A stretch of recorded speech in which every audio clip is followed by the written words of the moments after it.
Oke lah Ces, welcome back di channel Vijinti. Yap, kali ini kita akan lanjut ngebahas light novel Rosidere volume 4 part 5-nya. Yang dimana part kali ini akan merangkum mulai dari chapter 8 sampai epilog pada volume 5-nya Ces. Oke lah, seperti biasa sebelum lanjut ke pembahasannya, jangan lupa subscribe kalau kalian suka dengan konten-konten kami. Dan jangan lupa juga untuk singgah ke akun Instagram kami juga ya Ces. Oke lah, gak usah banyak bacot, kita langsung gas ke pembahasannya.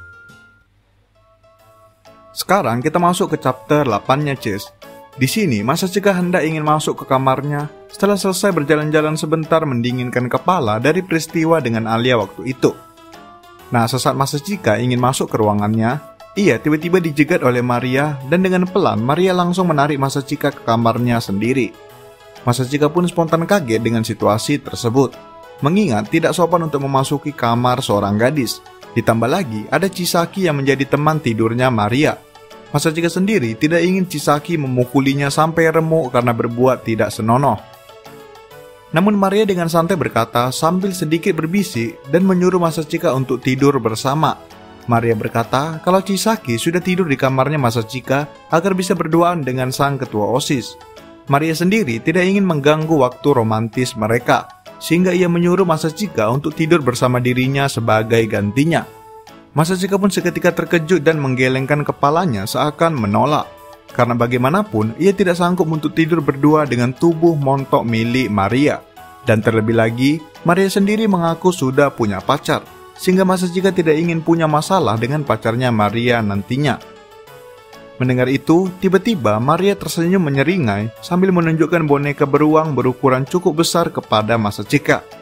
Maria pun berkata kalau boneka tersebut ialah pacarnya. Nah, dengan kata lain, dari awal Maria sebenarnya tidak memiliki seorang pacar. Ia sengaja mengarang semua itu agar tidak ada lagi pria yang mendekati dirinya. Nah, mendengar itu Masachika pun seketika bertanya mengapa Maria sangat tidak ingin didekati oleh orang lain. Maria pun menjawab kalau ia percaya kalau jodohnya pasti akan datang sendiri dan ia pasti akan sadar kalau itu jodohnya atau bukan. Sehingga Maria hanya fokus menunggu orang yang ia takdirkan datang kepadanya. Nah, mendengar itu, Masachika pun seketika memasang ekspresi yang seakan menentang ucapan Maria barusan.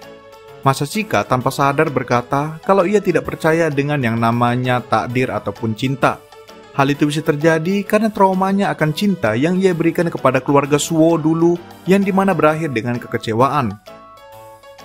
Mendengar itu, Maria pun spontan langsung memeluk Masachika dan meletakkan kepala Masachika tepat di dadanya. Maria pun mengelus pelan seakan mencoba menenangkan Masachika. Maria berkata kalau Masachika ialah tipe pria yang sangat baik dalam mencintai seseorang. Karena kebencian yang ada pada Masachika sebenarnya bukti kalau ia bisa mencintai seseorang dengan baik. Masachika yang mendengar itu pun seketika mulai menangis terseduh-seduh di pelukan Maria. Nah, tak lama kemudian, karena sudah merasa tenang, Masachika pun memutuskan untuk tidur. Masachika dan Maria awalnya tidur beda ranjang, mengingat ruangan tersebut memiliki 2 ranjang di dalamnya. Nah, namun di sini diketahui Ces, Maria merupakan tipe gadis yang tidak bisa tidur tanpa bantal guling. Otomatis Maria akan terbangun di tengah malam sambil mencari gulingnya. Yap, Maria berjalan sambil mengigau ke tempat tidurnya Masachika dan menjadikan Masachika sebagai bantal gulingnya. Nah, hal inilah yang membuat Alia tidak ingin tidur bersama dengan Maria. Dan apa yang terjadi selanjutnya ialah Masachika dan Maria terbangun di pagi hari sambil memasang wajah merah karena baru saja menghabiskan malam bersama di atas ranjang yang sama. Oke lah, kemudian kita masuk ke chapter 9-nya Ces. Diawali di pagi hari setelah kejadian tidur bersama antara Masachika dan Maria waktu itu. Nah, di sini Maria terbangun dan menyadari kecerobohannya sendiri. Maria pun sontak kaget dan memerah malu sambil meminta maaf dengan Masachika. Maria pun langsung menyuruh Masachika untuk keluar duluan agar tidak ketahuan oleh orang lain. Di sisi lain, Masachika hanya bersikap biasa saja, mengingat ia mengalami kesulitan tidur semalam akibat pelukan erat dari Maria. Nah, kemudian dilanjutkan saat semua anggota OSIS sudah bangun. Mereka berkumpul di ruang tamu sambil memainkan permainan raja. Ya, kalian tahu lah pastikan Osama Game Chess. Nah, di sini sang ketua OSIS lah yang mengusulkan permainan tersebut, mengingat situasi di luar sedang hujan cukup deras. Mereka pun mulai permainan mereka dari si ketua OSIS sendiri yang menjadi rajanya. si ketua OSIS pun mulai memberikan perintah-perintah biasa karena tidak ingin merepotkan yang lain. Begitu juga saat Masachika dan Ayano yang mendapat giliran raja. Nah, kemudian tiba saatnya Chisaki yang mendapat giliran menjadi raja. Chisaki seketika tersenyum menyeringai dan berkata dengan lantang perintahnya, yaitu agar nomor sekian saling berciuman satu sama lain. Nah, mendengar itu, sang ketua OSIS seketika sedikit panik dan ingin menegur pacarnya tersebut.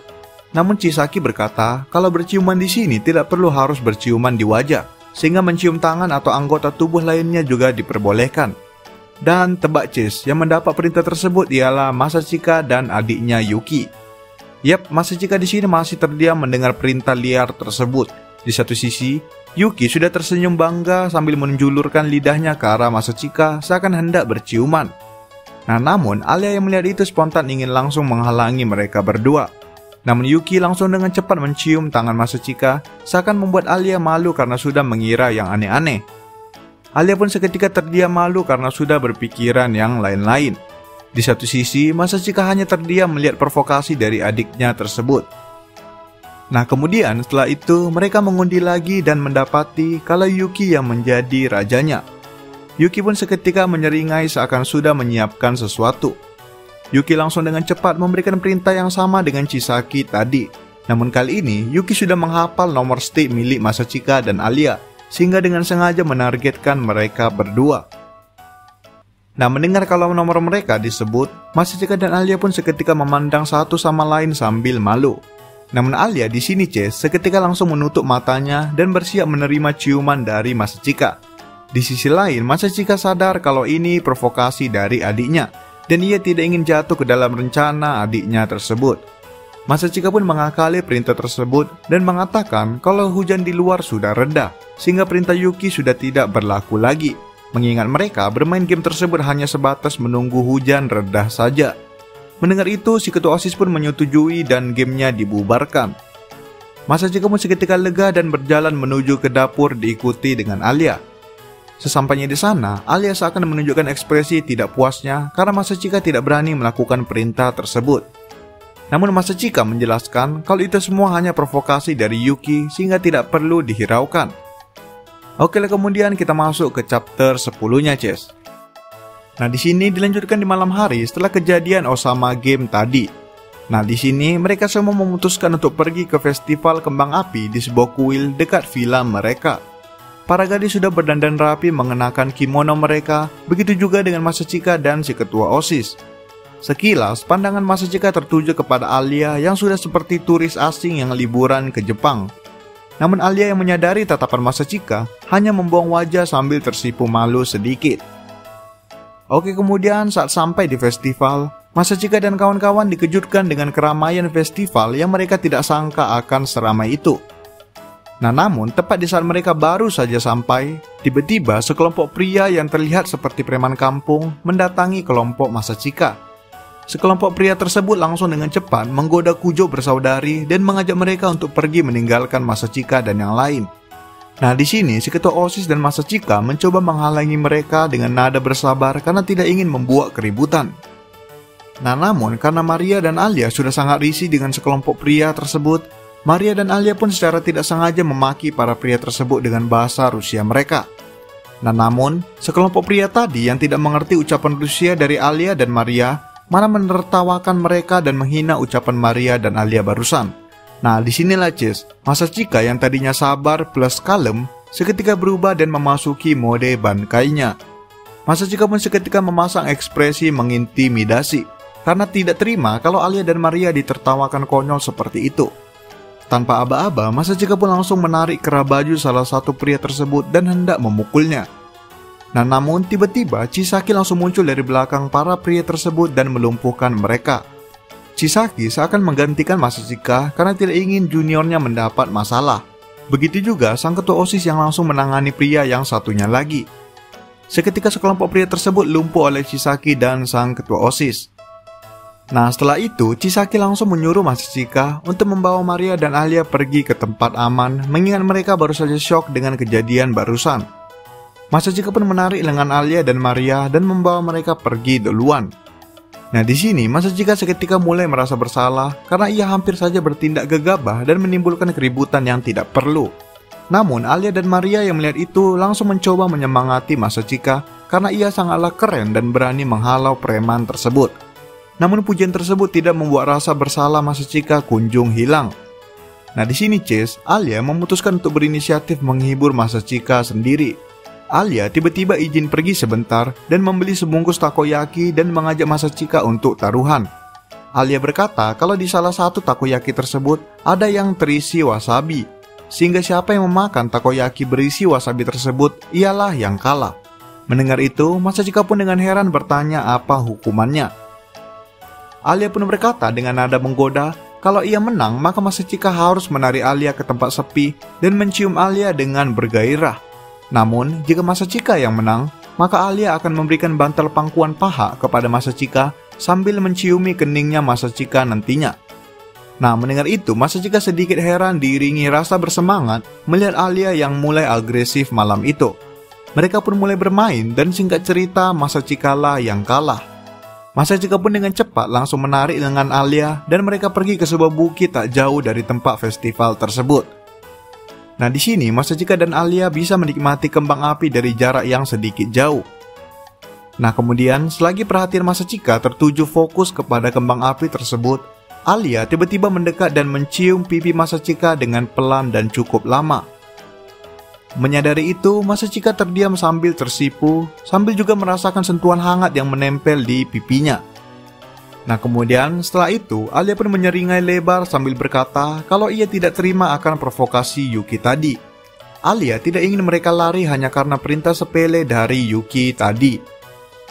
Alia kemudian berkata sambil bertanya di mana Masachika akan menciumnya sekarang, mengingat Masachika sudah kalah pada taruhan tadi. Nah, di sini Alia akan mencoba menantang Masachika. Nah, namun Masachika tidak ingin melanggar taruhan tadi. Masachika pun dengan spontan langsung mendekat ke arah Alia dan mengelus rambut Alia sambil mengambil sehelai dari rambut perak miliknya. Masachika pun langsung mencium helaian rambut perak milik Alia tersebut. Nah, di sini Alia tidaklah malu seperti Alia yang biasanya. Malahan, Alia di sini semakin menyeringai nakal dan berkata kalau ia berharap Masachika mencium bibirnya secara langsung. Nah, sambil berkata demikian, Alia mengambil helaian rambut yang dicium Masachika tadi dan menempelkan bibirnya juga di situ. Secara tidak langsung, Alia melakukan ciuman tidak langsung dengan Masachika di rambutnya sendiri. Nah, sambil masih tersenyum lebar, Alia berkata seakan menggoda Masachika, yaitu... Nah, mendengar itu, disinilah Masachika sadar kalau Alia memang mencintai dirinya. Masachika akhirnya sadar kalau Alia memang memiliki perasaan suka kepada dirinya. Nah, namun bukannya senang, wajah Masachika malah menunjukkan sebaliknya, Cis. Masachika sendiri belum bisa memastikan perasaannya kepada Alia. Ia bukan tidak senang gadis cantik Alia menyukai dirinya. Namun Masachika sendiri masih memiliki sebuah trauma mendalam akan masa lalunya. Oke lah, kemudian kita masuk ke bagian epilognya, Cis. Nah, di sini entah mengapa si Masachika ini tiba-tiba berada di sebuah taman bermain, tempat di mana ia dulu bertemu dengan gadis Rusia yang merupakan cinta pertamanya. Di sini Masachika seakan menyelusuri semua kenangan yang ia lewati di taman bermain tersebut, seakan mencoba ingin move on dari masa lalunya. Nah, di sini Masachika juga sambil berpikir keras mengenai perasaannya yang sesungguhnya kepada Alia. Nah, kemudian tiba-tiba Masachika teringat kenangan pahit yang menjadi traumanya hingga sekarang, yaitu mulai dari kepergian tiba-tiba dari gadis Rusia tersebut dan juga karena perceraian orang tuanya. Di sini, Ches, setelah Masachika mengingat kembali kenangan kecilnya yang dulu, Masachika barulah sadar kalau ia merupakan penyebab kehancuran keluarganya sendiri. Mulai dari keinginannya untuk diakui oleh ibunya dan juga karena ia yang memutuskan untuk mengikuti ayahnya setelah orang tuanya bercerai. Yang dimana keputusan tersebut membuat Yuki, adik kesayangannya, harus memikul beban sendirian sebagai penerus keluarga selanjutnya. Masachika pun seketika sadar kalau ia hanyalah boneka kosong yang brengsek dan hanya tahu melarikan diri. Masachika mencoba mengabaikan perasaannya dan menganggap dirinya tidak pantas kepada Alia. Nah, tiba-tiba saat berpikir demikian, muncul suara yang tak asing dari belakang Masachika yang mengingatkannya dengan kejadian bertahun-tahun lalu dengan gadis Rusia tersebut. Yap, di belakang Masachika ada seorang gadis yang sangat familiar dengan Masachika, Gadis tersebut seketika tersenyum sambil berkata dalam bahasa Rusianya, yaitu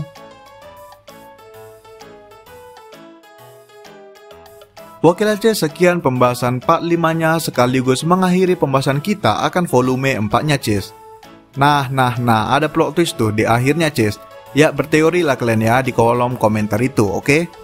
Baiklah, sekian video kali ini. Jangan lupa like, comment, subscribe, and goodbye, Cis.